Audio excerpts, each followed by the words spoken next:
Welcome, everybody. I can see that lots of people are now shuffling into the webinar. So it's our first one of the new year. Happy New Year. Happy New Year, Liz. Happy New Year, Christopher, and welcome.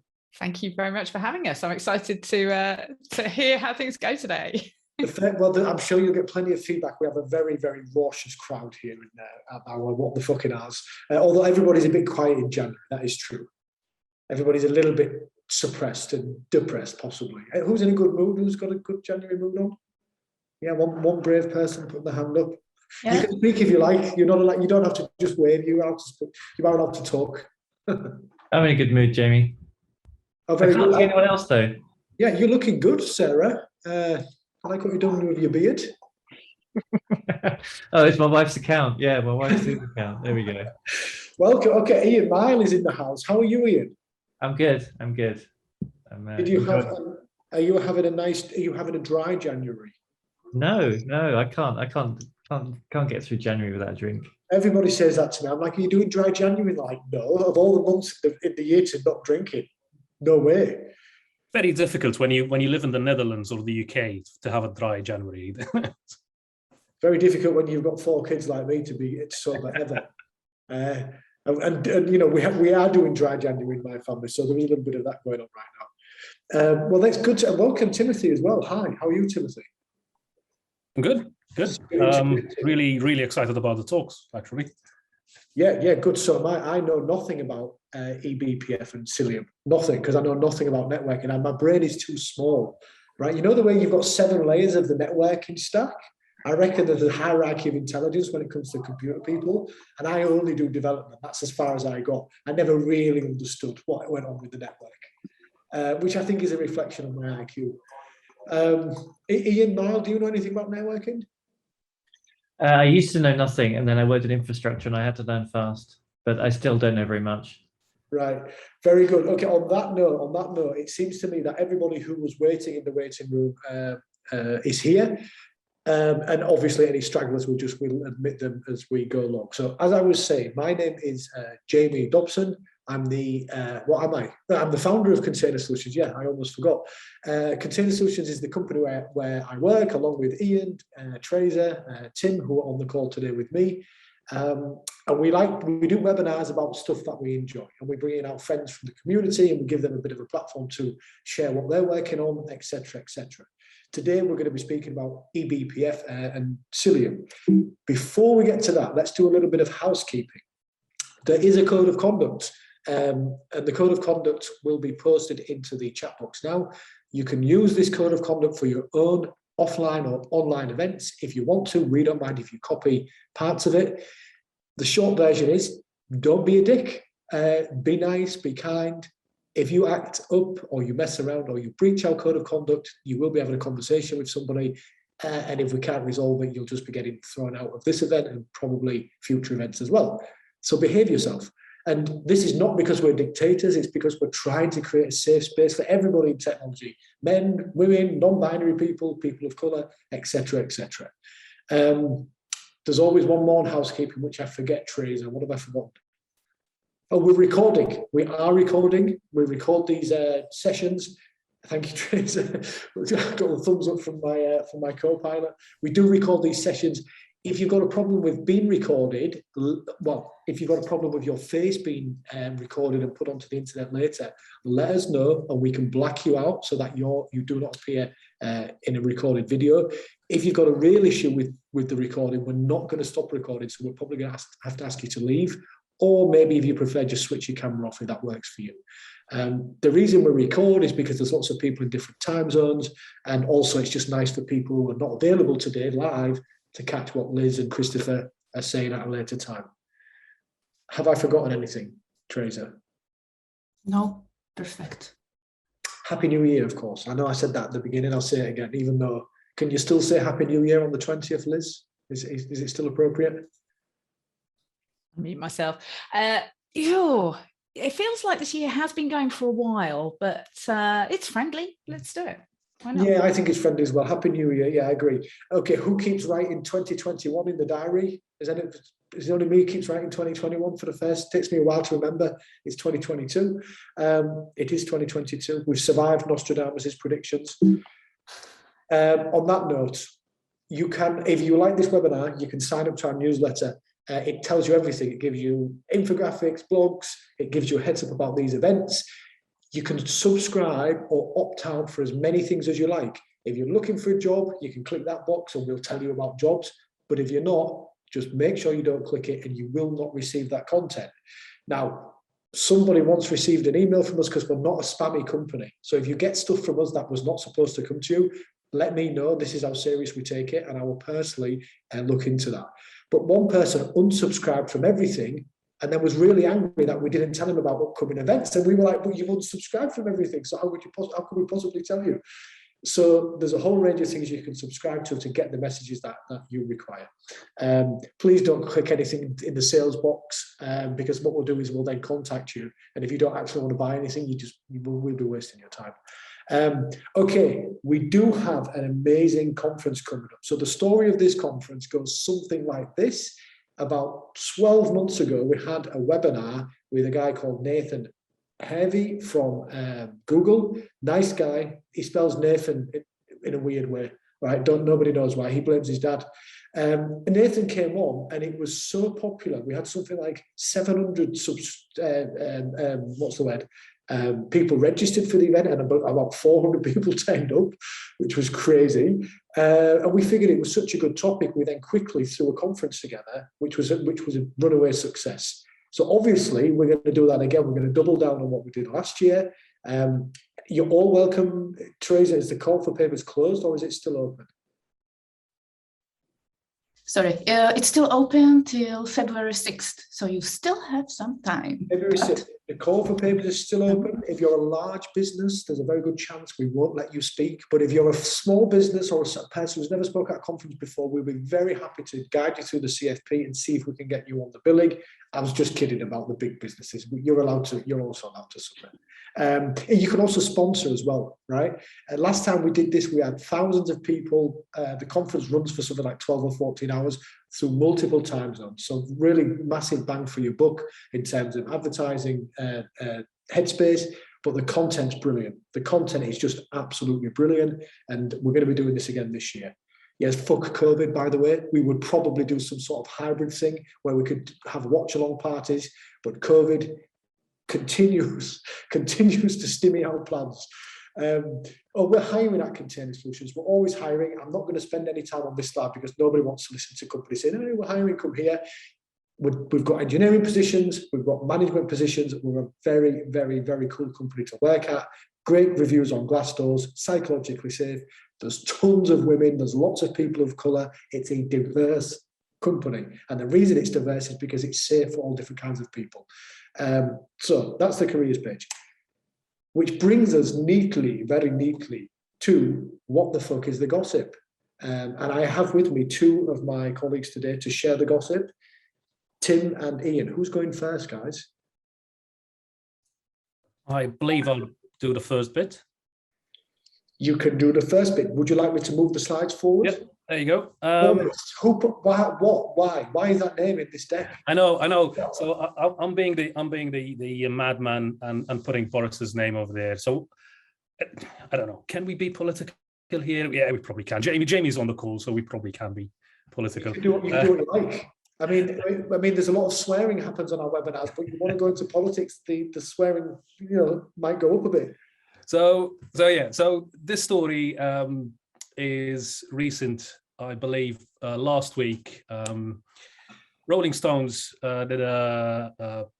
came up with some interesting information that the UK government has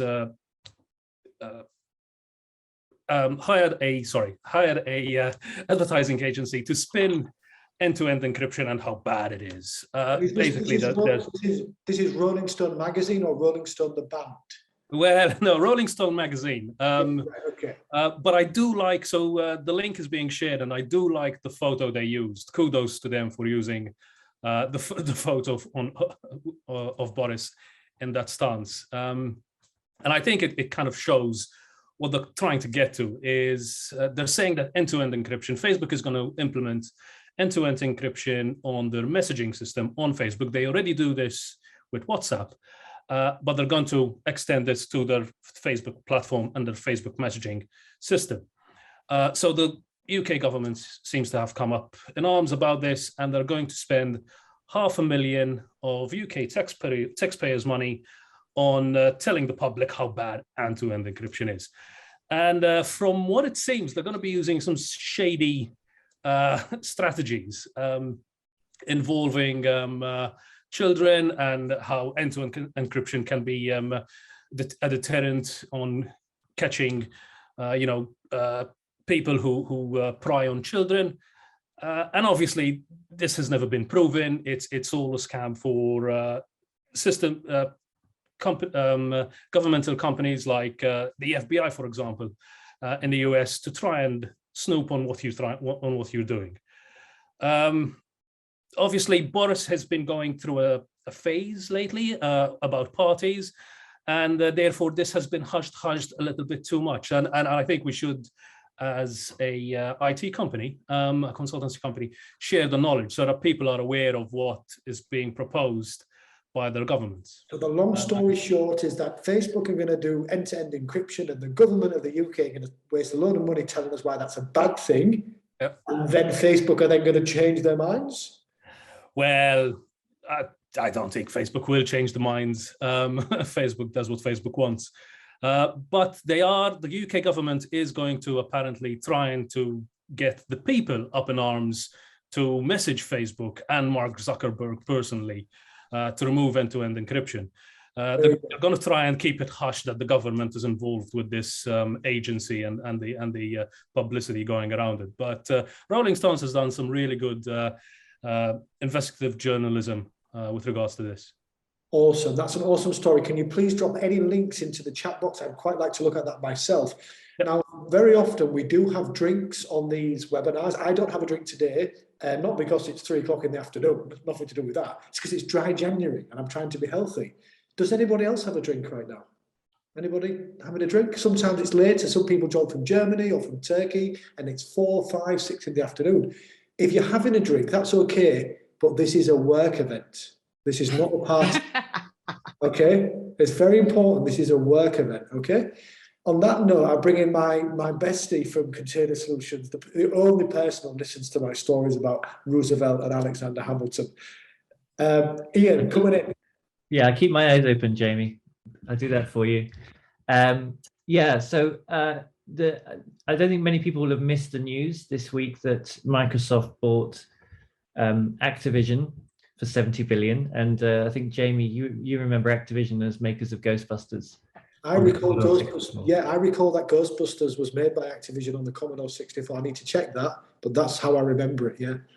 Yeah, I think in my mind they did like decathlon events, or yeah. Right. They were definitely a serious games company, at least in our little world in the 1980s. They were. Well, they weren't 69 billion serious.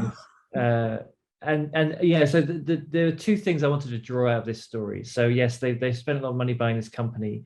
I thought they'd spent a lot of money trying to buy, or actually buying, Minecraft for 3 billion. I thought that was a ludicrous sum of money.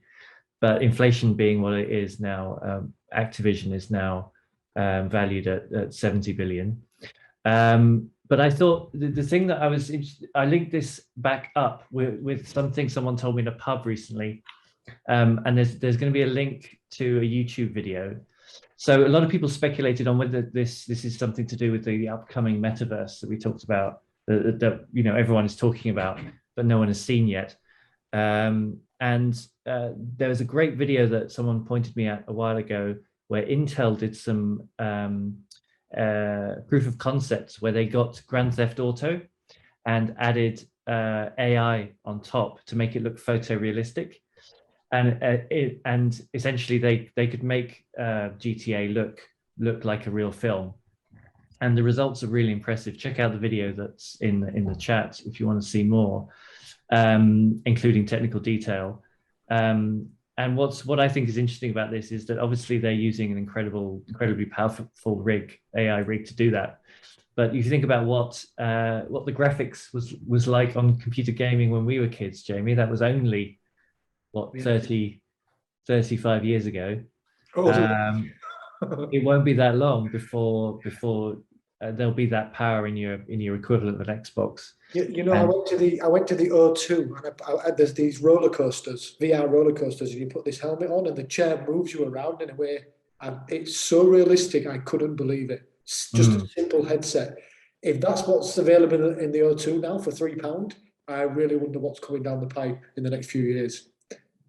Yeah, it's super interesting, and yeah, it's really cool tech as well. They compare it to other attempts to. The other key point about it is it's in real time, so it's doing real time, frame by frame translation of a GTA into something photorealistic, and you know, if that means you can then put a boxy car on a screen and turn that into something real in the future, then it's going to make the metaverse a very the mind boggles. The mind does boggle, indeed. Well, thank you, gentlemen, for coming in and giving us that gossip. Amazing, really. It just shows how the world of computing and the world of entertainment, specifically games, are coming together. Interesting time to be alive. On that note, speaking of people who are alive, well and truly, I'd now like to welcome our main event. We had our main guests, our superstar guests, which are Liz and Christopher, who are going to be speaking about eBPF. I think that's going to be you, Liz. Is that right? Yeah, that's right. And then Christopher's going to come and speak about Cilium. It's Cilium and not Kilium, right? Did I get that right, Christopher? Yeah, that's correct. Very good. And on that note, I think we want to give a warm Container Solutions round of applause to our guests. Welcome. Thank you very much. The very best of luck in your talks. We're going to monitor the chat box for questions. If they make sense, we're going to ask them along the way. If they don't make sense, we're going to ask them at the end. So on that note, I'll hand over to you, Liz, and I very much look forward to this presentation. Wonderful. I'm going to try and share my screen in. Let's see if this works. Okay, so can you see my slides? Yeah, I see some thumbs up. Awesome. Good. Okay, so thank you very much, Jamie and Container Solutions team, for the warm welcome. I'm Liz Rice. I'm the Chief Open Source Officer at a company called Isovalent. Isovalent is founded by the founders of the Cilium project. So when Christopher talks about Cilium, it's a CNCF project these days, but it originated with folks who work for Isovalent and who are now my colleagues. A little bit of backstory. I have been interested in eBPF for a good couple of years now. And in my talk, I hope I'm going to share with you why I'm so excited about it. The real expertise in this area is in Isovalent, and I've always been really impressed with what's been happening in the Cilium project. So that's kind of why I joined the team. And yeah, it's a very exciting company to be in because eBPF is kind of hot technology, and I'm going to try and explain why. I'm also involved in the CNCF, Cloud Native Computing Foundation, where I chair the Technical Oversight Committee. So eBPF, it stands for Extended Berkeley Packet Filter. And I say that because everybody wants to know what the initials stand for, but it doesn't actually help us understand very much about eBPF as a technology, in my opinion. What eBPF does is it makes the kernel programmable. So we can run custom code within the kernel. We can load programs dynamically into the kernel and run them. So just to make sure we're on the same page about what that means, or what I mean when I say the kernel, we as application developers usually write in user space. Whenever our applications want to do something essentially that touches hardware, so if you want to read or write to a file or access the network or print something on a screen, all of these things involve hardware access, even accessing memory. And you can't do that directly from user space. The kernel, which is kind of the guts of the operating system, has to do those operations on your behalf. So we're normally pretty oblivious to this as developers. We have high-level abstractions that might say things like, write this string to a file. But lower down, there is an interface called the system call interface that's saying to the kernel, please write these bytes to that file. So the kernel is doing all these privileged operations on our behalf, and pretty much it's getting involved whenever we're doing anything interesting. With eBPF, we can run custom programs within the kernel in response to some kind of event. So, for example, if we are writing to a file, we can hook into the kernel at the point where it's writing to the file and say, do something. Maybe count the number of bytes we're writing, or tell us which process is accessing what file. We can attach to all manner of different kind of events, run custom code, and extract the results back into an application running in user space. So I think in order to illustrate this better, if I can get the right screen up, I'm going to show you an example of Hello World in eBPF. So this is using a framework called BCC, which uses Python. It's a very sort of easy way to get into understanding what eBPF coding is about. We have to write the program that's actually going to run in the kernel, either in C or possibly these days in Rust. I'm going to use C for it. And this bit here is my eBPF program. It's a function called Hello World. This is actually C code, and I've got a tracing function. So if I say hello container solutions, so that we know that this is what I've written today, that's the program that's going to run. All it's going to do is write this tracing text. But I'm going to attach it to a system call. I've chosen to use the execve system call. This gets, every time you run a new application, this system call gets triggered. So if there's a lot of applications running on my virtual machine, this Hello World will get triggered a lot. And then I'm going to trace the output onto my screen. So I have to be a privileged user to run this program. So that's why I'm using sudo. And what you'll notice is a lot of tracing. I'm using VS Code Remote on a virtual machine, and there's a lot going on this machine. Let's, in a separate window, just run PS. I'm going to very quickly try and scroll back up. So we can see the process ID for PS was 324611. There it is. So in Bash, there's my process ID, there's some timestamp information, there's my text that I traced out. Now, with my eBPF program, in my trace function, I got a bunch of contextual information about what was happening when my system call was executed. So I got information about the running process ID. I can see exactly what executable triggered that. There's a whole bunch of other information that I could extract essentially from the context that's passed into my eBPF program. All I'm doing at the moment is just tracing out some text, but I could be counting events. I could be, if I was triggered by a network packet, I could be counting network packets. There's endless types of event that I can attach to, and I get the context about that event in my program. So I've just shown you my Hello World, yeah, as I say, we get this information about the context in which my eBPF program was triggered. So we can use these eBPF programs to change the way that the kernel behaves. I changed it to print something to a trace file. We can do much more powerful things than that.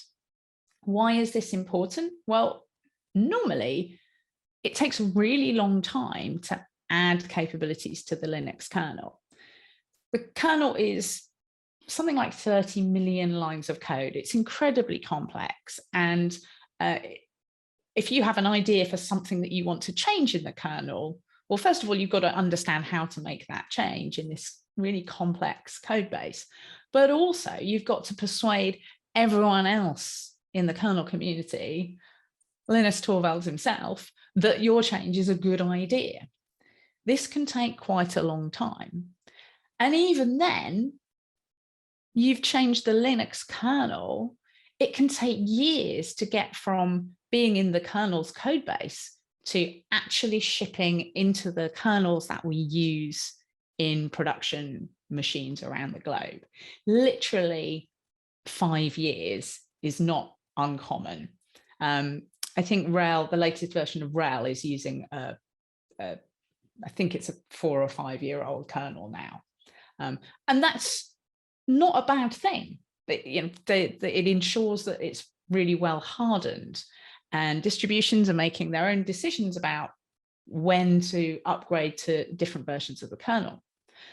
But as consumers of Linux, it can take a really long time for features to get into the kernel.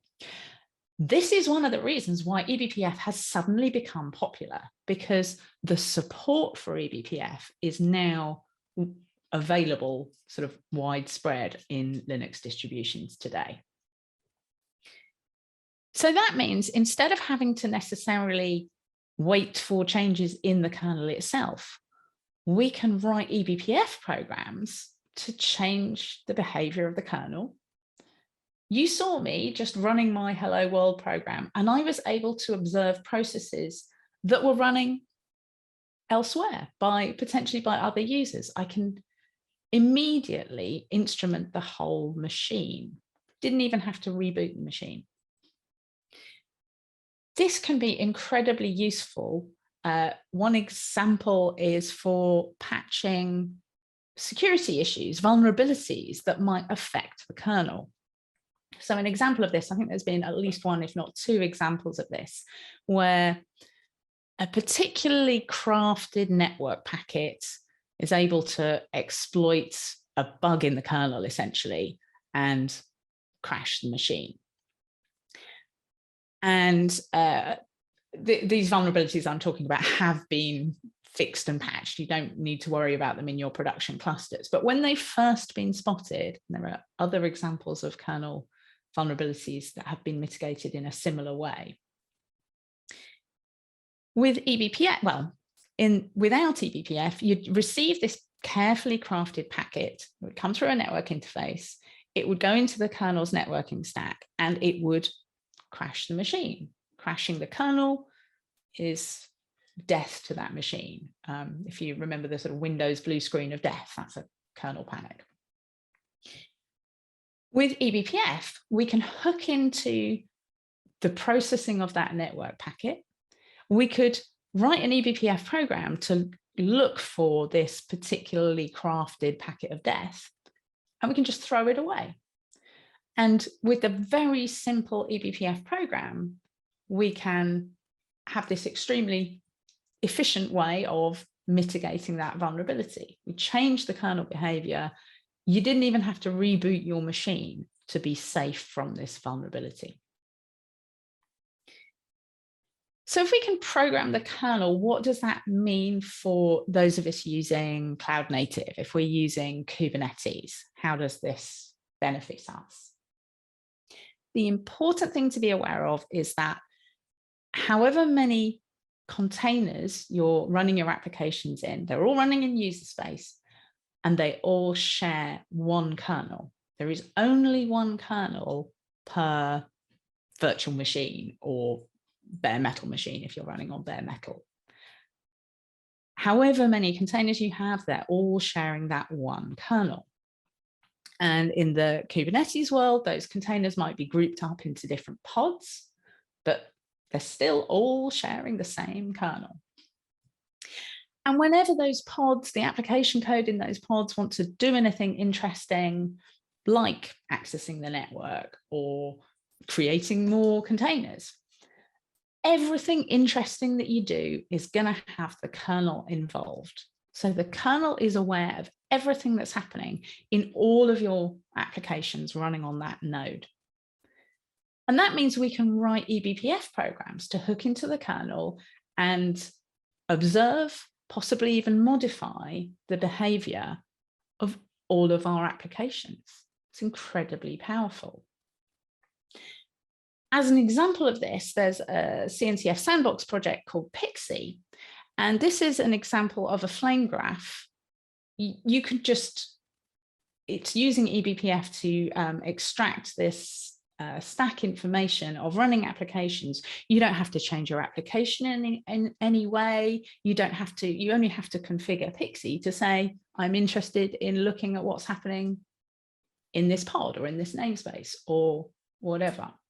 This is the power of eBPF. We can just instantly instrument all our applications just by loading eBPF programs. Another example is Cilium. So Christopher's going to talk more about exactly what Cilium is, but it's essentially eBPF enabled networking and observability and security for Kubernetes and other cloud native environments.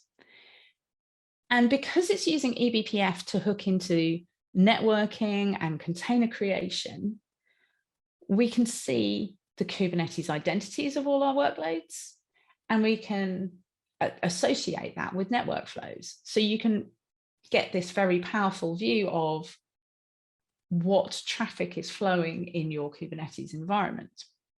And you no longer have to worry about what IP addresses are involved, because IP addresses are not, they're ephemeral in Kubernetes. You're much more interested in knowing things like, well, what's the pod, what's the service name? And we're able to map that together with eBPF. I think Christopher will talk a bit more, in fact, show a bit more about this, but it's also very efficient. And for those of you who have been involved with networking, you may well have seen diagrams like this, which show the path of network packets through Linux in a Kubernetes environment. So in Kubernetes, we typically have a network namespace for every pod, and that's part of the isolation of the pod. What it means is there's effectively two network stacks. When a packet arrives at that F0 interface into the machine, it goes through the network stack on the host, reaches the virtual Ethernet connection into the pod's namespace, and then goes through the network stack there into the application.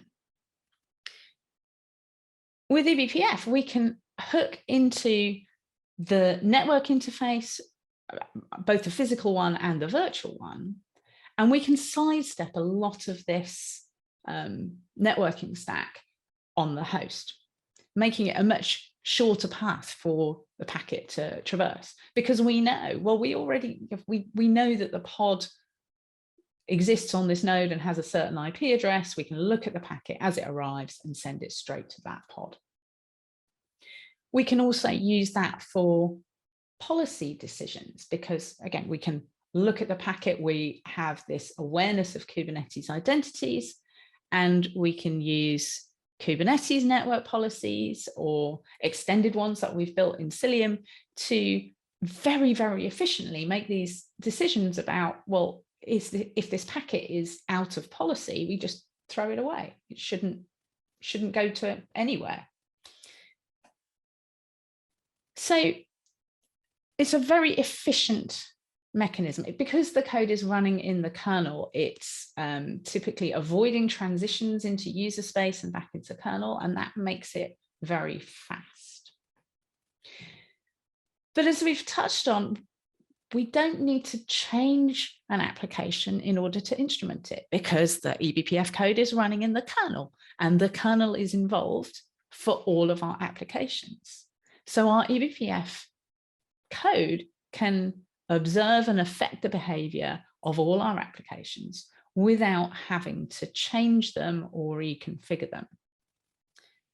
And that has a really interesting consequence for the sidecar model. Nathan Leclerc did this amazing little cartoon, and I've been using it ever since he posted it. I think it's amazing. So yeah, do we really need sidecars if we can use the kernel instead?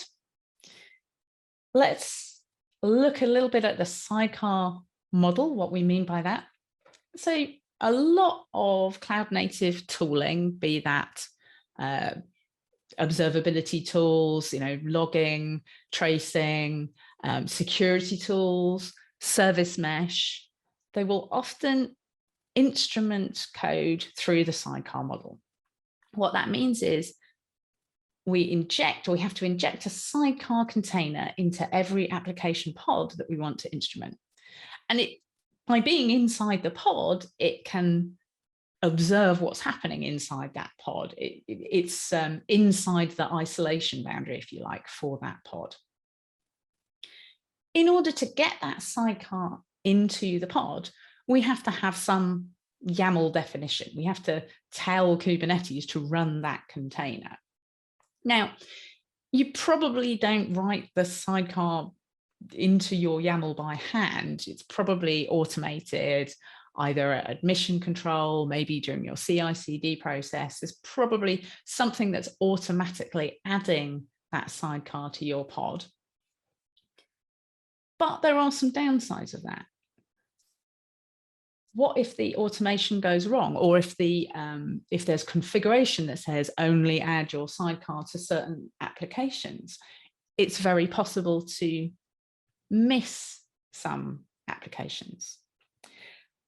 You can only instrument new pods. You can't get visibility into pre-existing applications that are running on your node, which is very different from eBPF, because as we saw from the Hello World example, it could see processes that are already running before the eBPF program was loaded.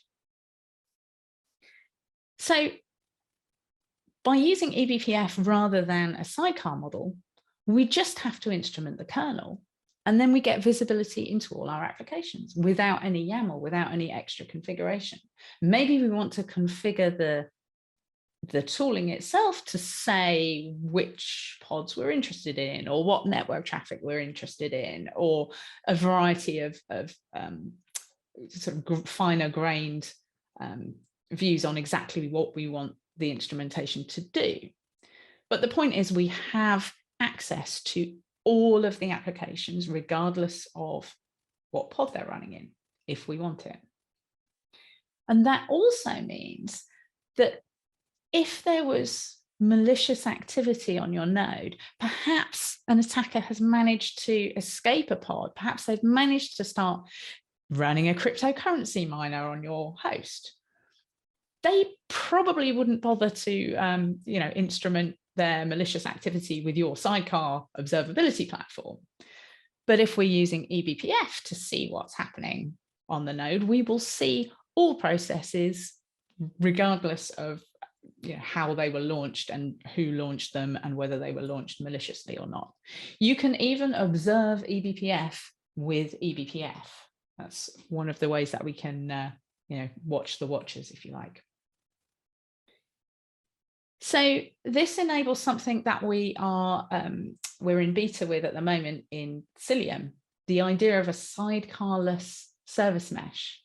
So that's combining what I've just been talking about around not having to inject a sidecar into every pod that you want to instrument, along with the idea of this much more efficient path for network packets. And I've got a picture of that here, where in a traditional sidecar-enabled service mesh, your packet has to traverse the networking stack on the host, as we saw before, and then it has to go into the pod namespace where it traverses the networking stack to reach a user space proxy.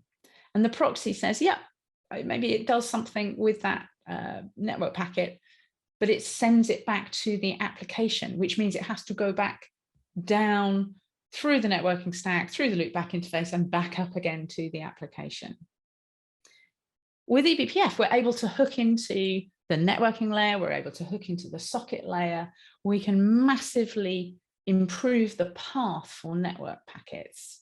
We can still use the same proxy, Envoy, for example, to do all the kind of layer 7 termination stuff that proxies do, but we can make it much, much, much more efficient. And the initial performance numbers that we're seeing from the beta so far are really encouraging, backing this up.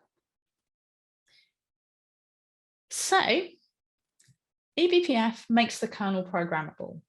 We're able to use it to create a whole bunch of new, really powerful tools for networking, for observing our applications, for securing our applications. I barely talked about some of the incredible things that we can do from a security perspective with eBPF. Suffice to say that it's an area that I think is really fascinating, and the power and flexibility that we can provide through eBPF, we're going to see some amazing tools over the next few years. One of those amazing tools, of course, is Cilium, and I'm going to hand over in a moment to Christopher, who I think is going to tell us a bit more about how Cilium leverages eBPF and the kind of things that you can do with it. I think, Jamie, do we have any questions that you want us to go into now, or should we do questions at the end? Just looking at the questions now, I don't think we have any. No, we've had a couple, but they've been answered, I think, in the chat. So yeah, we'll do it at the end. We'll see if there's any more at the end, and we will definitely encourage people to switch their camera on and just ask the question directly. If people are too shy, then we'll ask them to put it in the text box. Thank you for that. Brilliant. Okay, wonderful. In that case, over to you, Christopher. Yeah, great. So let me just start my slideshow here. So I'll be going through some of the kind of the deeper levels of Cilium and how it works.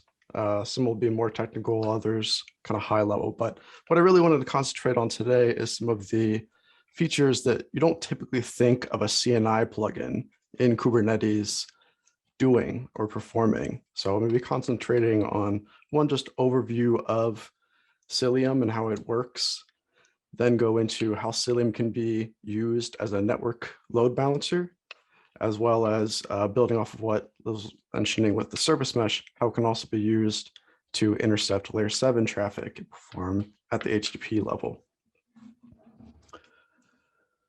So briefly, what we have in our kind of stack of things when we think about Cilium is, at its core, Cilium is a CNI plugin. And what is a CNI plugin actually? Well, CNI is a standard also within inside of the CNCF, and it's what's used to dictate how networking should be set up in Kubernetes.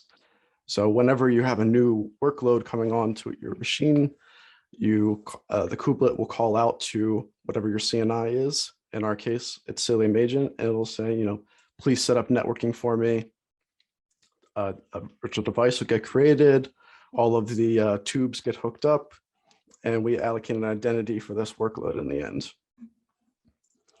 So that's what you see in the first part here. Cilium is on each of your Kubernetes worker nodes. We also have this node init container, which just kind of prepares the node for Cilium, installs any certain mounting points that it needs to access in your environment, as well as removes anything that will kind of get in the way of Cilium. The other component that we have is Hubble. Cilium itself, I think the name roots from like cilia, like the fine hairs in your ear. But everything else in our stack is based on space. So I don't know what the relationship is here, but Hubble notably, is kind of like our telescope sort of thing. This is where a lot of the observability features come out. And why not just have a CLI? Why not also have a UI? So we have a UI for these things as well, which Liz also briefly showed a bit. And Hubble Relay's job is really to collect from all of the Cilium agents, all of the metrics and everything, and correlate them together. So as traffic passes throughout your cluster, Hubble can be used to correlate where this node came from and where it went. So you can kind of see the whole end-to-end traffic pattern as it goes through. We also have the Cilium operator in here. Important to note, this isn't an operator in the traditional sense of Kubernetes operators, whereby it manages your instance and everything. We just kind of call it operator because we feel like it. But what this does is it does just general things like housekeeping things for the cluster, things that you don't need every node to do, like clean up stale identities or interact with the cloud providers. You don't need each node doing that. So when we think about how CNI typically works, what happens within a node, and this larger orange box resembles just like one worker node. We've got the 2 pods running on the worker nodes, and they themselves have their own ETH0 interface. Now, whenever you want to go from, whoops, Siri just decided to Google F0 for me for some reason. When you want to go to another pod existing on another node, you go out from your network namespace. This is a namespace in the Kubernetes or Linux sort of way into the root network namespace.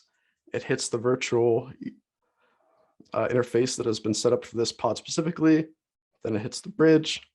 It'll hit the actual ETH0 on the node itself and either go out, or if you're trying to get to this pod on the same node, back into this virtual Ethernet, and then into the interface specifically in the pod's network namespace. So in the end, what happens is app hits Ethernet, hits the virtual bridge, ETH0 over to the other node and into app2. Took me way too long that I care to admit to make that animation happen. And then it comes back out when you need to reply. It's for 0, bridge, virtual Ethernet, Ethernet, back to app 1. Now under the covers, what we're doing is, as Liz mentioned, all eBPF really is, when you boil it down, is collections of programs that fetch data types, and largely these are types of maps. So if we start with our TIE Fighter application, how do we get over to the Death Star eventually? So the first thing we do, we start with the TIE Fighter, and the pod is coming in on the virtual Ethernet device. This is this first arrow right here. Once it's there, it hits the host network namespace, and it'll be called something like LXC. So this will be that virtual Ethernet device dedicated to this pod. And this is where Cilium starts to handle things. So the first thing that we do is we handle service translation. We do this before we start applying any policies, because policies are on individual sets of pods and everything, not on individual services in this case. So we need to do destination network address translation for where we're going to be going and map it to the backend IP. Then we move into another map, the connection map. And in here, we're basically checking, do we already have an established connection in here? Yes or no. This allows us to apply policy to both the destination and then implicitly allow the replies as well. So just a nice little shortcut here. So for this request, we use the connection to establish what the outgoing original direction of the connection was. Next, we pop over into the identity. And identities in Cilium is how we kind of resemble individual workloads. The TIE Fighter will have a different identity than the Death Star, which will have a different identity than an X-Wing. All of these things persist. So if these containers come and go, assuming it's using the same set of labels, that's how we assign identity. So we create a hash and you get like an individual number. So when we do this identity lookup, we want to check what the IP mapping is for this identity. So the identity import is used to look up the pairing in our policy map later on. So once we have that identity, we're checking, are we allowed to go to this destination node? We have a policy that explicitly says, yes, we can, and we're allowed to do that on port 80. So in the end, ID 12345 is allowed to go to 192.0.2 or bound to this IP address. We're allowing that. Then we're being forced back out into the node itself. So in a direct routing scenario, this will just be passed to the normal Linux networking stack, and it'll either pop over to another node, or if we're running on the same node, we'll have kind of a different program that we run into. So in that scenario, we have pod PyFighter running on the same node as pod Death Star, and this is where we're going to hit different eBPF programs, resembled by kind of these stale gray boxes here. So we come in on the device, the packet hits the TC ingress Q disk, we have our BPF program attached here, and then we start handling service translation once again. So this is where we would check for things like the node port, and this is where the node port or address translation would happen. We apply whatever service translation for the destination address. Destination is translating. As the packet comes back through, we need to undo some of that logic. So from a pod perspective, it expects to always communicate with a service IP. Since we're using a pod IP, we need to kind of reverse that sort of thing. So in our crew proxy mode, we would undo that destination address translation here to make it look like the reply is coming from a service IP. Any masquerading that needs to happen, for instance, if you're using a non-routable IP and it's going outside of the cluster, that would happen during this step as well, such that we would rewrite it and you would be able to have a IP that you can return to that it is routable, because internally, pod IPs and Kubernetes are not necessarily always exposed to the outside world. So we'll hit that identity lookup again. Then we'll run over to the endpoints map. We'll find all of the pods that may be available locally running Death Star. If we have one of these locally, we find whatever device that's connected to, hop over to there. Then what we do is we redirect into whatever virtual Ethernet is associated for that destination pod. We receive all that traffic. We hit the connection tracker once again, run the policy, make sure it's actually available into the Death Star. Hit that LXC XXX, and then finally pass into the Death Star. So this is kind of like really deep in the weeds here, but I wanted to just show this as a way of in the end, what we're doing here, instead of relying on all of the IP table rules jumps, instead of relying on any of the other sort of Linux networking stacks and things that could mangle the pod or anything, all we're doing is we're running simple programs with a variety of maps and then slowly chunking through those maps one at a time.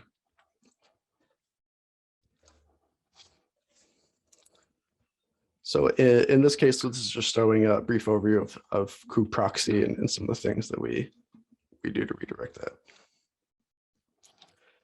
So this is how Cilium kind of works on a CNI level. The next thing that I'd like to show is looking at kind of a traditional stack of we've been on-premise based environment. So in this case, what we have is a traditional leaf spine architecture. And then you probably have some form of a load balancer here, or a gateway or anything that may have a dynamic set to route into Kubernetes.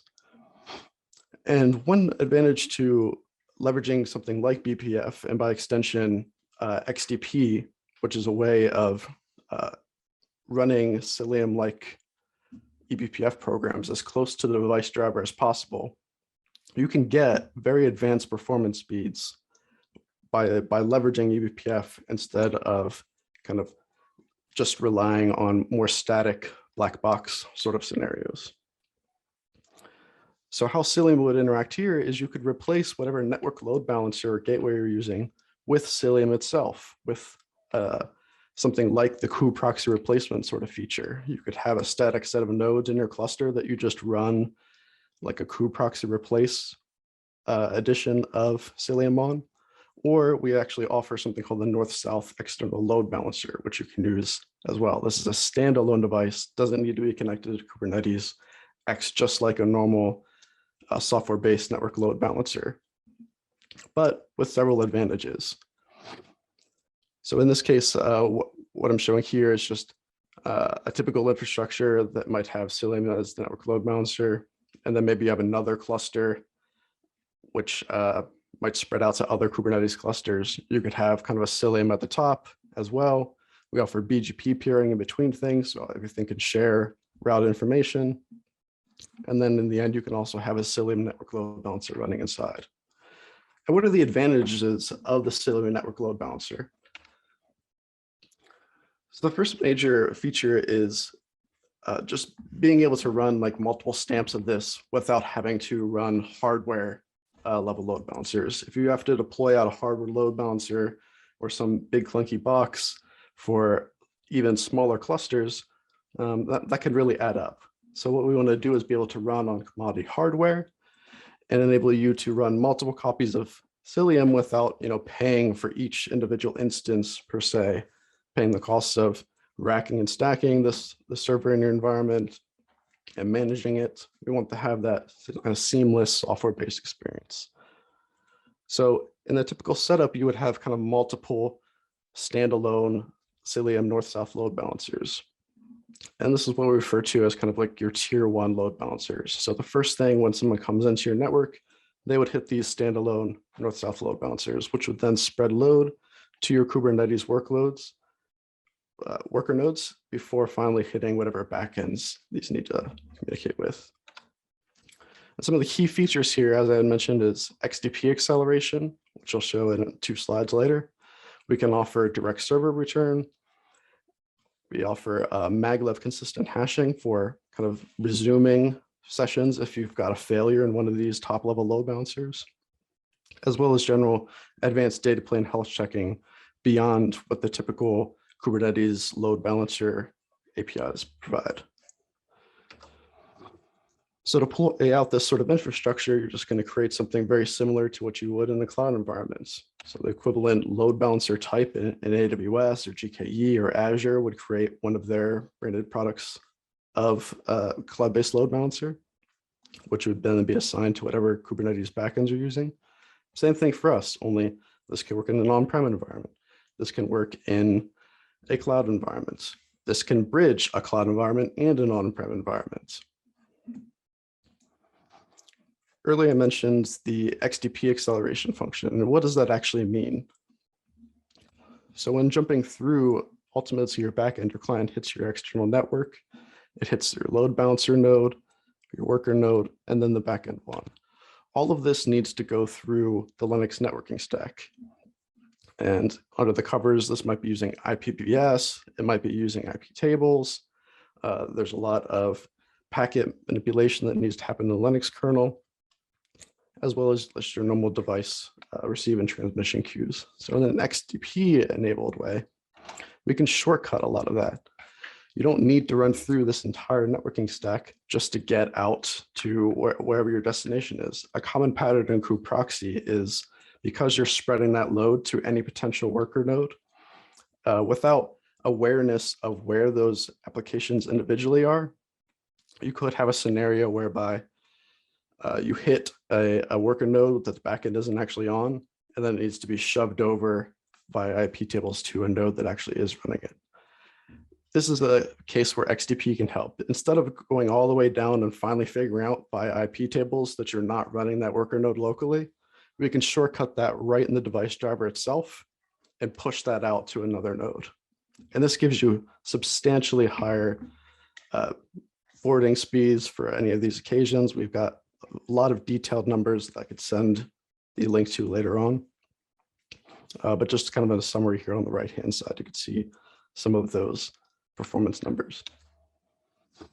Direct server return. So in a typical model of a load balancer, the client comes in to your external network, hits your load balancer work, hits your worker node, and then hits the back end. But then it needs to come back out through the same direct process. So Once the backend needs to reply to your client, it goes back to the worker node, network address translation to the load balancer node, and then finally to the client. In direct server return model, what we can do is shortcut all of that as well. So as soon as you are from your backend, you have the client IP address directly in that packet. So instead of relying on your load balancer to handle all of these connections, the backend one can go directly out to the external network to your client.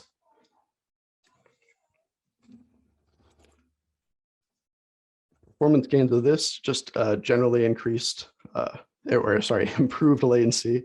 You can reduce the CPU cycles spent on having to manage all of these returning packets just to finally go out. And this just adds up whenever you have like larger and larger packet sizes as well. Maglev is kind of my favorite feature of this. And this I think is very important for cases of failure recovery, which is something that we have to deal with all the time in a cloud-based environment. You know, you can't just simply suck your jar from a VM into a container and call it cloud native. It just doesn't work like that. Failure is going to happen to you whether you admit it or not, moving into one of these cloud-based or container-based workloads. At any time, the Kubernetes scheduler can move your workload somewhere else. You have to deal with that sort of interruption. So why not have that at your load balancer level as well? So typically a client will come in through the external network, hit one of these load balancer nodes.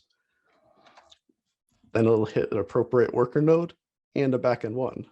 But load balancer node one just went down. In a typical fashion, what would happen here is a reset would happen. So when the client one comes back in and says, I'm trying to communicate with backend one, it would get reset and it would have to resume this, its connection all over again.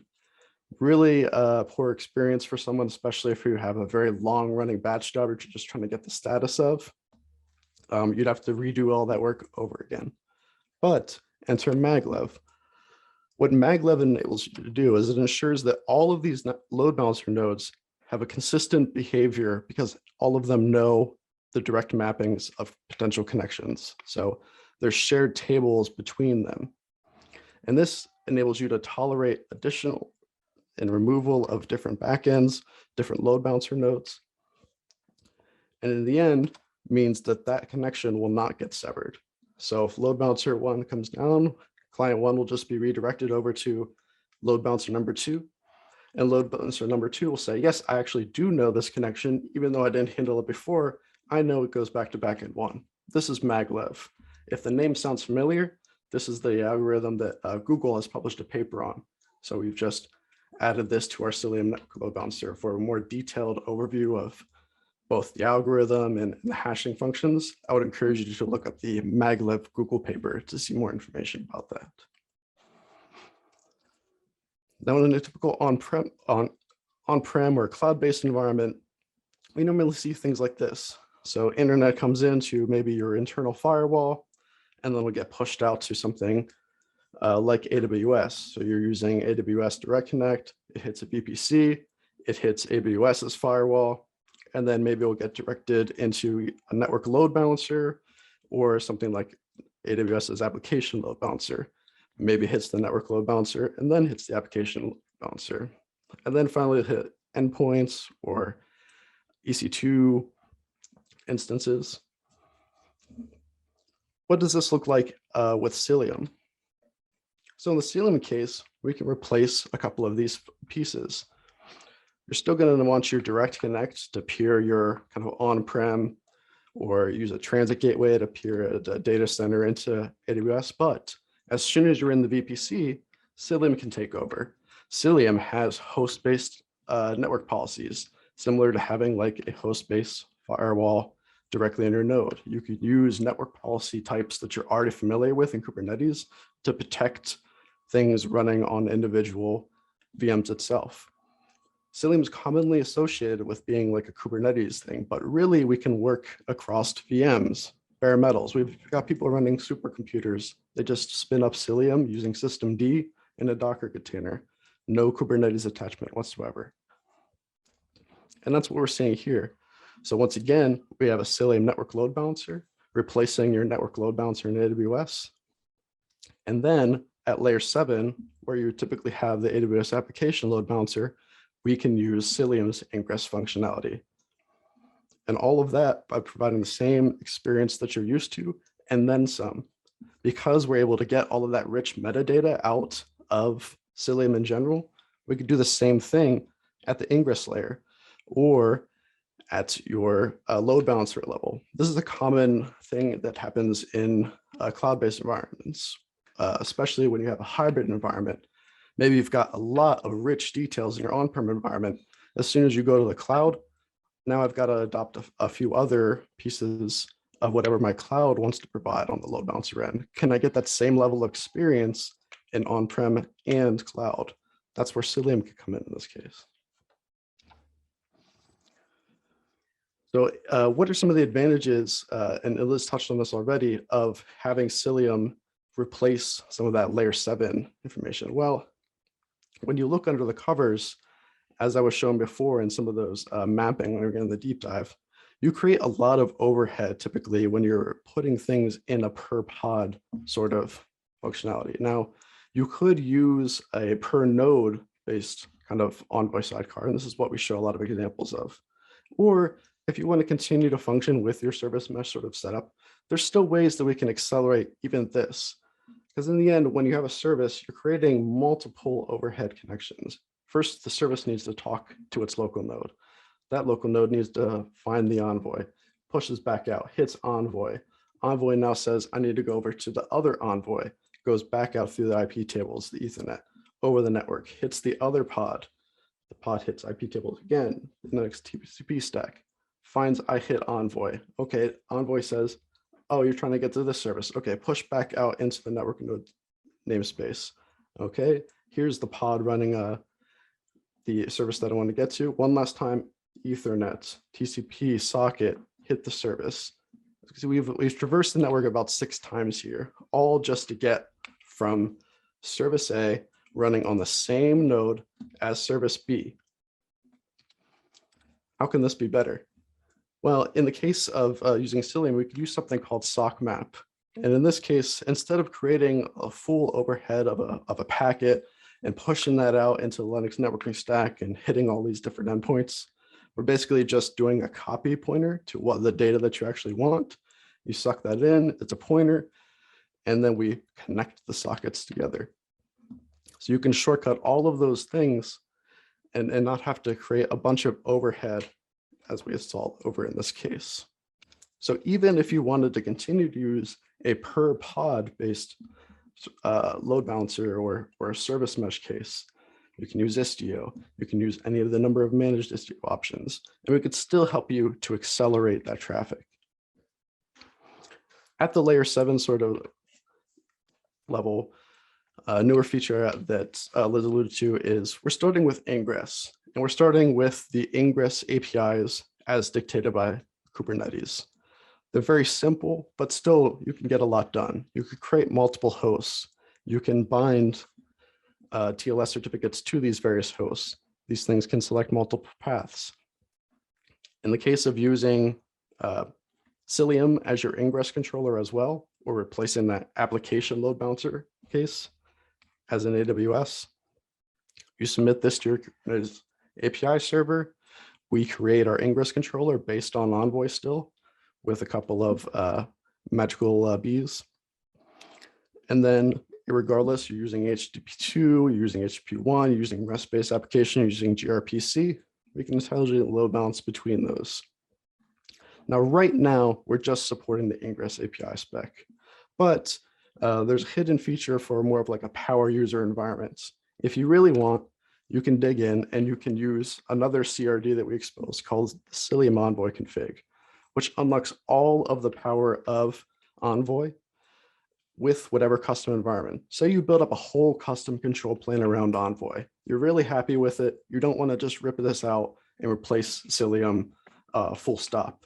Well, all you can really do is you could take that same level of control plane, the same experience that everyone's already familiar with in your environment, and then instead of writing out these things directly to the individual envoys, you can switch some of that, and you're writing out that same kind of configuration directly into the Cilium Envoy config CRD instead. And in this case, you get the ever familiar service mesh feature of traffic shifting. You submit this to the Kubernetes API server, boom, 50% weight for service 1, 50% weight to service 2. gRPC, REST, HTTP 1.0, HTTP 1.1, doesn't matter. These are kind of the big use cases that I want to cover. Briefly, for the reverse direction, if you want egress static IP, eBPF can handle this as well. So a very common thing in especially cloud-based environments where you have to punch a hole in your firewall every time you want to get out. You've got to tell your security people, I need you to open up this giant range of all the potential worker node IPs that could possibly egress out my nodes, because I need to connect to this random service either outside of my environment or maybe inside of the cloud. But I need to allow all of these range, because technically things coming to this external workload could come from any number of these worker nodes. You have to account for all of these IPs. In the egress case using Cilium, you can instead map all of these worker nodes to one IP address. We're calling this the static egress IP. So what this looks like in the end is you'll map whatever backends you want to be included in this, whatever pod you want to be included in this. And then sorry, this was the slide I was looking for. You say whatever the source IP you want these things to be simulated from coming from. And then in the end, all you need to do in your firewall is open up whatever IPs these are, because all of the destination translation, all the source translation will all get mapped to these two IP addresses. You punch 2 holes in your firewall to account for these 2 IP addresses. And then Cilium, and by extension eBPF, will take care of mapping back to all of these worker nodes in the end. So just a very interesting convenience that I'm sure anyone that's worked with Kubernetes for a bit of time, it can immediately relate to this sort of problem. And those are the kind of the major features. There's a wealth of things that eBPF and Cilium can do, but some of these very specific features we don't talk about quite a lot. And I thought this was a great place to show some of these interesting features off. Thank you.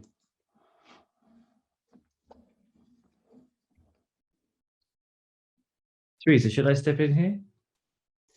Oh, yes, sorry. Yeah, sorry. Please go ahead. This is Q&A. Yeah, I believe Jamie had to be called out, so I'm going to be doing Q&A. Thank you very much, Christopher. That was really fascinating deep dive into Cilium. We do have a couple of questions. I think all the questions during the talk have been answered, which is a fantastic achievement from Liz and Christopher. But we do have a couple of questions that came in before. But before I ask those, if anyone has any questions that they want to ask live, please click your camera on and just ask, or if you want to make a comment or anything else, please just go ahead. And I will shut up. Otherwise, I will ask a couple of questions from the pre-list. Hi. Oh, go ahead. Yeah, I have a question. So this, eBPF technology with we can do a lot of, instrumentation for observability perspective, but is it only limited to, getting instrumentation and getting the metrics out, or we can also build distributed tracing out of eBPF running on each node's kernel? The data can be also collected as a distributed tracing data from those? Yeah, absolutely. So one of the things that we've recently added in Cilium is open telemetry support. So we can directly feed network flow information into open telemetry compatible tracing solutions. More broadly than that, I mean, there's kind of no limit to what you can do with the data that you collect. I mean, you've heard Christopher describing quite a lot of eBPF networking capabilities there, where there's coordination between what's happening on multiple nodes, and you could have similar coordination happening for distributed observability solutions. If you use the Hubble UI, so Hubble is the kind of observability part of Cilium, and there's a UI for that. I think I showed a brief screenshot, and that's showing the network flows across a cluster.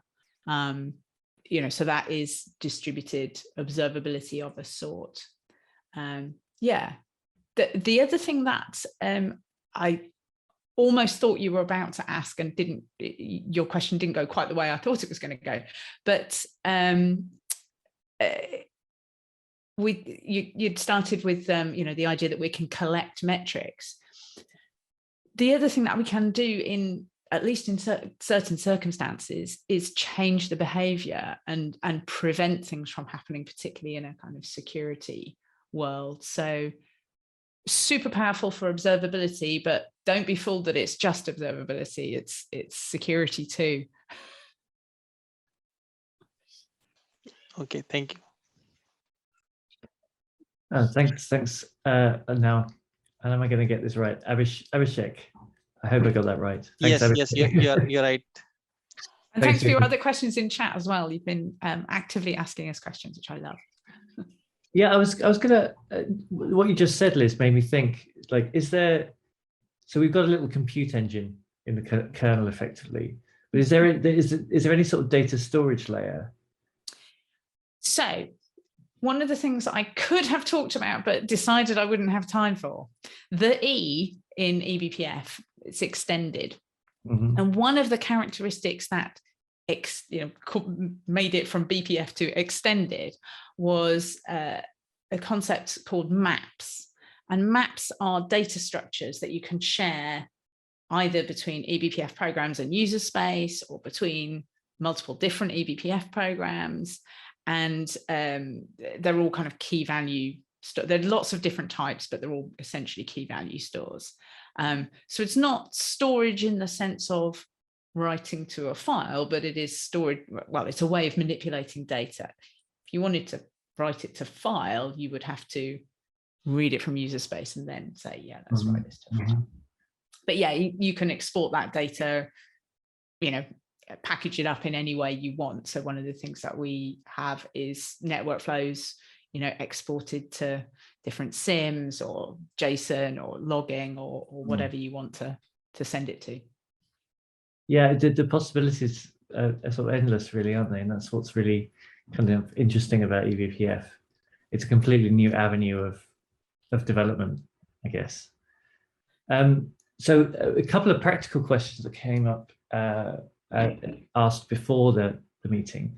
One was a very practical one. Any advice on migrating Calico to Cilium? Yeah. I don't know if Christopher has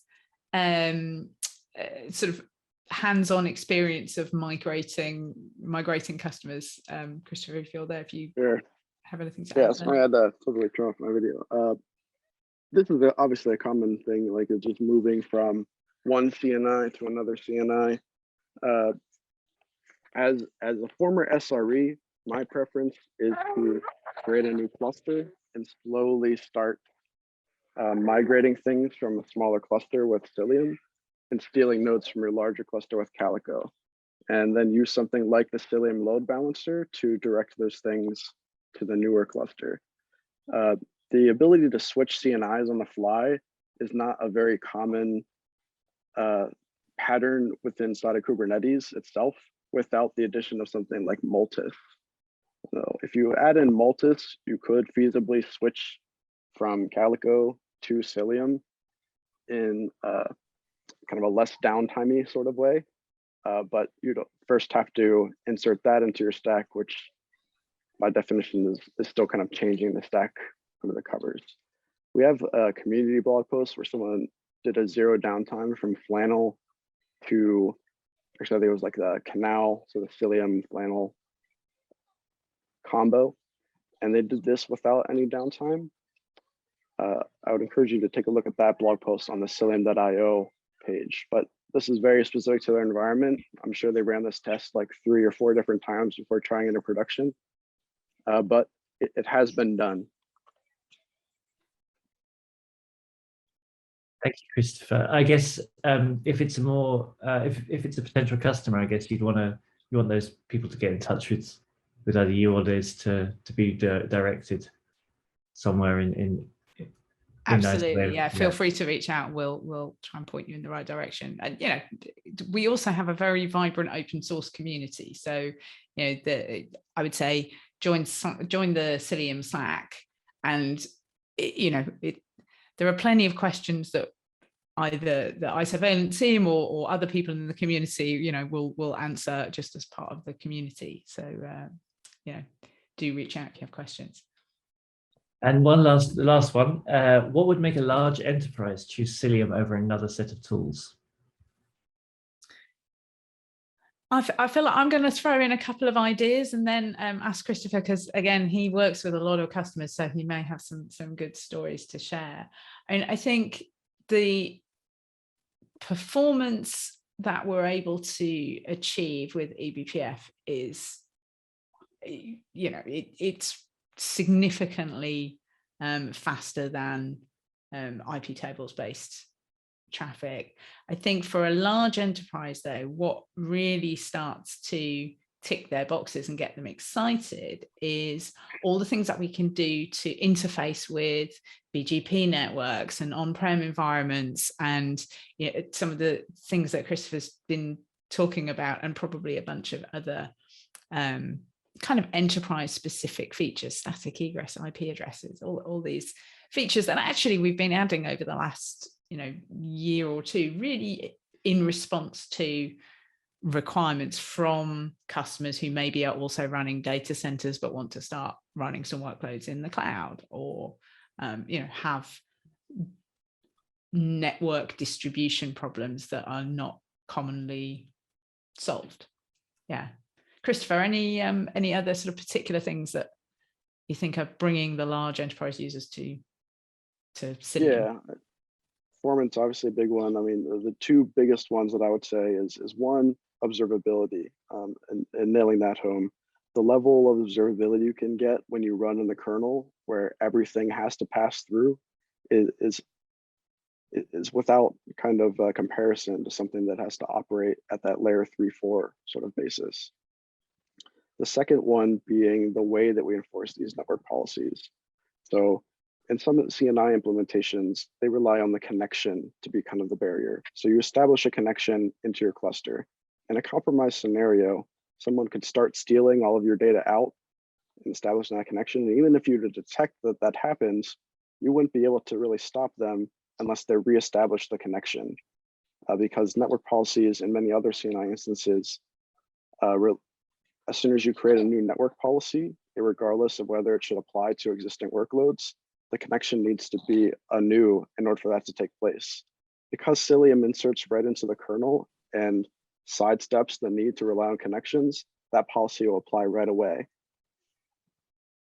Those are 2 big ones that I would say. Thank you, Christopher. Thank you.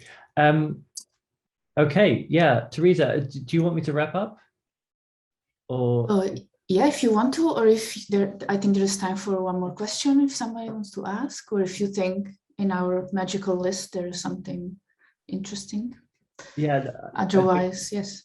I think I've gone through all the questions we have from the pre thing. So one thing that came up in the chat and maybe worth just covering a little bit more is about verification and the kind of security model. I can't remember, was it David maybe, who had basically said, this is all quite scary, running custom code, in your kernel. I guess there's a couple of points to that. One is, you need privileges to load BPF programs. You saw me having to sudo in my demo. And you should not be giving away those, that ability to, treat it like root. It is something to be treated with care and caution, and run eBPF programs that, come from places you trust. Don't just pull them off the internet. but more importantly, the verification step, because however much you trust, me, I could still give you a program that is faulty and flawed. But there is this verification step that I think Christopher mentioned in the chat, and it's checking that your program is safe to run. And it's actually quite a challenge writing BPF programs to get them to pass the verification. You're going to have code that compiles perfectly, but the BPF verifier objects to you. Essentially, it's BPF programs have got a limited number of registers, and if you have a pointer, you've got to check that pointer is non-null, and it's before you dereference it. If that check is not there, you'll be in trouble. If that check is too kind of far away from where you dereference it, you'll be in trouble, and the verifier won't let your code pass. So it's a really it's a tough step sometimes to get your program to get through verification, but that's intended to make sure it is safe to run, that it will run to completion, that it doesn't access memory that it shouldn't access, so on and so forth. Yeah, thanks, Liz. I think that's I think that initial kind of fear thing is going to be a very common reaction as people hear about eBPF. I remember in the old days, our sysadmin would put hooks into syscalls, doing kind of a similar but less sophisticated thing, and that was quite scary to us as engineers because it actually caused bugs we couldn't fix. Okay, thank you so much, Liz and Christopher, for giving us such a well-rounded talk. I think it was really great engagement we had from everyone. So thank you everyone for being so engaged too. And there were great questions and great discussions that came out of it. So thank you very much. Let's have a little bit of a clap for Container Solutions clap for Liz and Christopher. Oh, thank you very much for having us. Thanks, y'all. That was great. Yeah, it's nice to catch up with you, Liz. I haven't seen you for a very long time. It has been ages, yes. Okay, yes, thank you very much.